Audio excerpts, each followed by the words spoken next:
ابدنامہ میں آج ولادت امام رضا علیہ السلام کی مناسبت سے ایک تحریر سید حسن رضا نقوی کی شائع ہوئی ہے، جس میں وہ امام کے ایک مناظرہ یعنی علمی مباحثہ کا واقعہ اس طرح بیان کرتے ہیں۔ مامون کا خادم یاسر امام کی خدمت میں حاضر ہوا اور عرض کرنے لگا کہ مامون کے دربار میں مختلف ادیان کے علماء علم کلام حاضر ہوئے ہیں، دربار میں آ کر ان کی باتوں کو سن لے۔ امام نے فرمایا انشاءاللہ میں کل صبح تمہارے پاس آ جاؤں گا۔ حسن بن سہل نوفلی نے امام سے عرض کی کہ یہ سب علماء علم کلام سفسطہ سے کام لیتے ہیں، اگر آپ ان کے سامنے قرآن مجید کی دلیل پیش کریں گے تو وہ کہیں گے کہ ہم اسے نہیں مانتے، اگر آپ احادیث کو بطور دلیل پیش کریں گے تو کہیں گے کہ رسول کی رسالت کو ہم تسلیم نہیں کرتے۔ غرض قدم قدم پر اس قدر مغالطے سے کام لیتے ہیں کہ انسان تنگ آ کر شکست تسلیم کر لیتا ہے۔ حسن، جس کو امام علیہ السلام کی مکمل معرفت نہیں تھی، وہ خوف زدہ تھا کہ امام نعوذ باللہ شکست نہ کھا جائے، تو امام کے سامنے اپنے اس خدشے کا اظہار کیا۔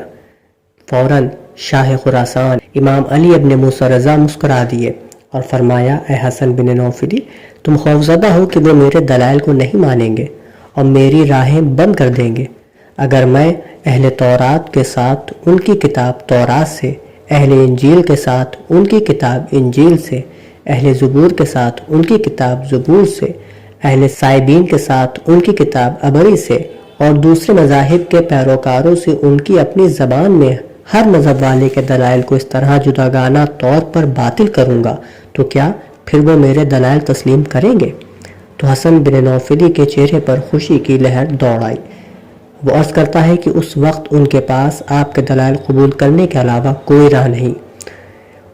اس وقت امام نے اپنی اس علمی طاقت کو خدا کی عطا کردہ طاقت قرار دیتے ہوئے لاہور پڑھا، لاہور کا ورد اپنی زبان مبارک پر جاری فرمایا۔ حسن بن نوفلی کہتے ہیں کہ جب امام دربار میں تشریف فرما ہوئے تو مامون، محمد بن جعفر اور تمام بنو ہاشم کھڑے ہو گئے۔ امام مامون کے ساتھ تشریف فرما ہو گئے۔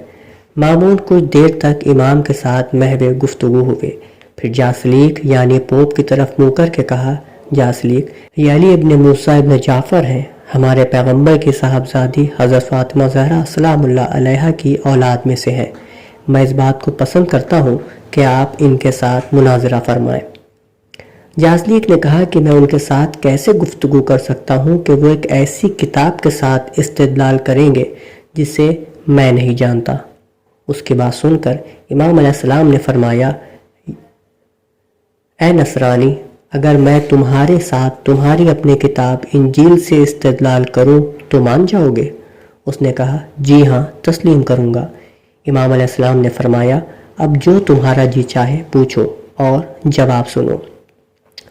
جاسلیک نے وہ سوال پوچھا جو ہر مسلمان سے پوچھتا تھا کہ حضرت عیسیٰ کی شخصیت اتفاقی ہے، ہم بھی اور آپ بھی تسلیم کرتے ہیں کہ حضرت عیسیٰ اللہ کی طرف سے نبی تھے، لیکن تمہارے رسول کی شخصیت اختلافی ہے کہ جنہیں آپ تو خدا کا رسول مانتے ہیں لیکن ہم نہیں، لہٰذا اتفاقی کو لے لیا جائے اور اختلافی کو چھوڑ دیا جائے۔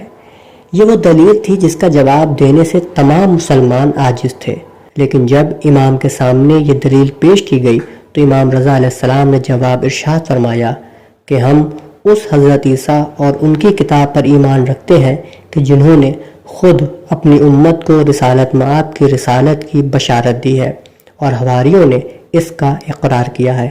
ہم مسلمان اس حضرت عیسیٰ علیہ السلام کی نبوت کو تسلیم نہیں کرتے جس نے حضرت محمد مصطفیٰ صلی اللہ علیہ وآلہ وسلم کی نبوت اور آپ کی کتاب کا اقرار نہیں کیا اور اپنی امت کو اس کی نوید نہیں سنائی۔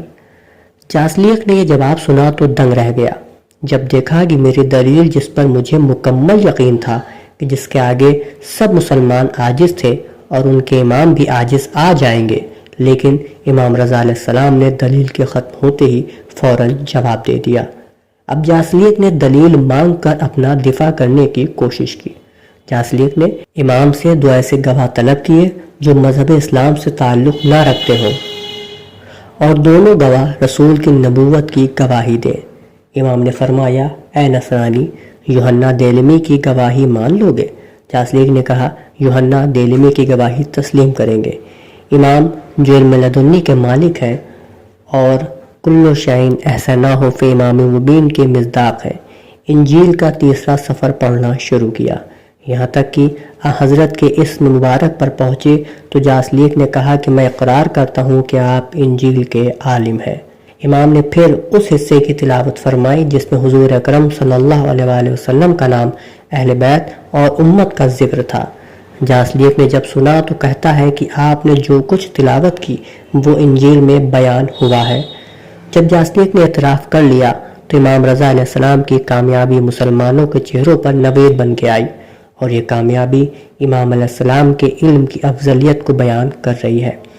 امام رضا علیہ السلام نے جاسلیک سے ایک اور اقرار کرانے کی خاطر جاسلیک سے فرمایا، اے نصرانی، تمہارے پیغمبر حضرت عیسیٰ علیہ السلام نمازیں بھی کم پڑھتے تھے اور روزے بھی کم رکھتے تھے۔ جاسلیک یہ سن کر کہتا ہے، حضرت عیسیٰ راتوں کو جاگ کر نمازیں پڑھتے تھے اور کسی دن روزہ قضا نہیں کیا۔ امام نے فرمایا، وہ کس لیے نمازیں پڑھتے تھے اور کس لیے روزے رکھتے تھے؟